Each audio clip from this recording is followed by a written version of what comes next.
पिछले वीडियो में हमने देखा कि कैसे 118 तत्व आधुनिक आवर्त सारणी में परमाणु संख्या के आधार पर व्यवस्थित किए गए हैं।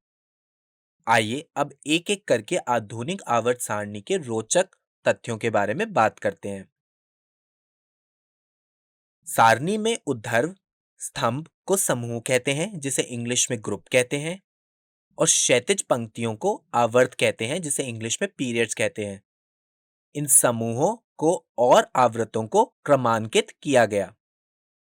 तो आधुनिक आवर्त सारणी कुल 18 समूह और 7 आवर्त से मिलकर बनी है। आइए अब देखते हैं कि किसी समूह और आवर्त में तत्वों का स्थान किस बात पर निर्भर करता है। सारणी में उपस्थित पहले समूह के कुछ तत्वों को लेते हैं।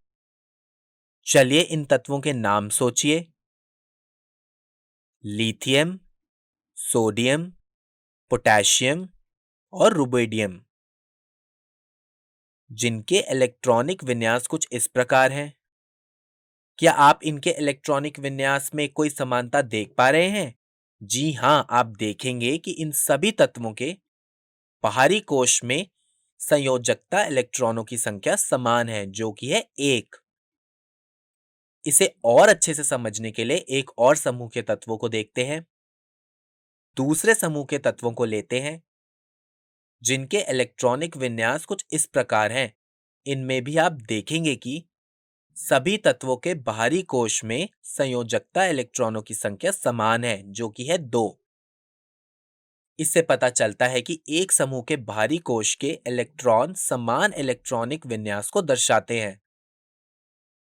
क्या आप यहाँ इलेक्ट्रॉनों के कोशों में कोई और समानता देख पा रहे हैं?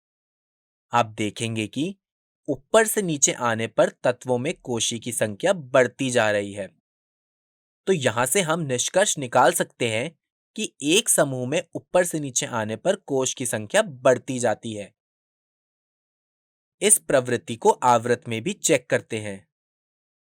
इसके लिए हम दूसरे आवर्त के तत्वों को लेते हैं।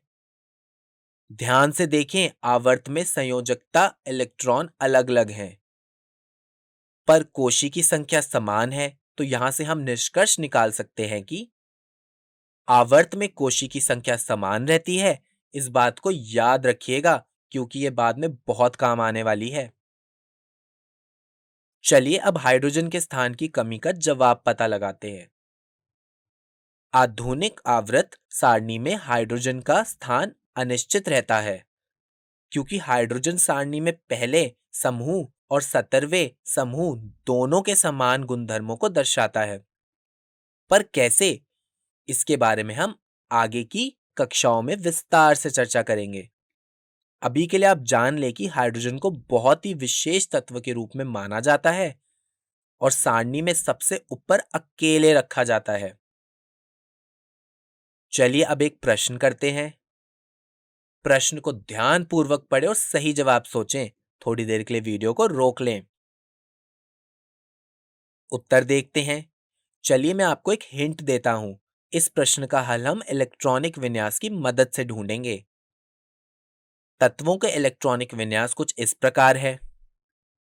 क्या अब आप जवाब दे सकते हैं? हम देख सकते हैं यहाँ ए और सी तत्व के बाहरी कोश में समान संयोजकता इलेक्ट्रॉन्स हैं। तो सही जवाब है विकल्प डी, ए और सी तत्व समान समूह से हैं। वीडियो को रोकें और इस प्रश्न को अपनी कॉपी में नोट कर लें। धन्यवाद।